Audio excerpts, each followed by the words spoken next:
औज़ुबिल्लाहिमिनश्शैतानिर्रजीम बिस्मिल्लाहिर्रहमानिर्रहीम। तमाम देखने और सुनने वालों को अस्सलामु अलैकुम वरहमतुल्लाहि वबरकातुहू। हमें दुआ किस तरह मांगनी चाहिए? हमें कोई ज़रूरत हो, कोई ख्वाहिश हो, लेकिन हो जायज़ हमें वो खुदा ताला से मांगना चाहिए, दुआ करनी चाहिए। दुआ का तरीका क्या है? अगर हम जल्दबाजी में दुआ मांगे, कोई खुदा ताला का जिक्र ना करें, ना ही हुजूर सल्लल्लाहु तआला अलैहि वसल्लम पर दुरूद शरीफ पढ़े, तो फिर वो दुआ कबूल नहीं होगी। हमें दुआ करने का तरीका सीखना चाहिए। तरीका क्या है?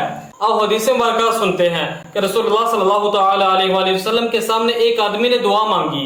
रसूलुल्लाह सल्लल्लाहु तआला अलैहि वसल्लम ने उस आदमी को दुआ मांगते हुए इस तरह देखा कि ना ही उसने अल्लाह ताला की हमद बयान की और ना ही उसने नबी करीम सल्लल्लाहु तआला अलैहि वसल्लम पर दुरूद शरीफ पढ़ा। रसूलुल्लाह सल्लल्लाहु तआला अलैहि वसल्लम ने इरशाद फरमाया कि उसने जल्दबाजी की है, उसने जल्दबाजी की है। फिर उसे बुलाकर या किसी दूसरे को बुलाकर, ये रावी को शक है कि फिर उसे बुलाकर या किसी दूसरे को बुलाकर रसूलुल्लाह सल्लल्लाहु तआला अलैहि वसल्लम ने इरशाद फरमाया कि जब तुम में से कोई नमाज पढ़े तो अल्लाह ताला की हमद से इब्तिदा करे, फिर नबी करीम सल्लल्लाहु तआला अलैहि वसल्लम पर दुरूद शरीफ पढ़े, उसके बाद जो चाहे दुआ मांगे।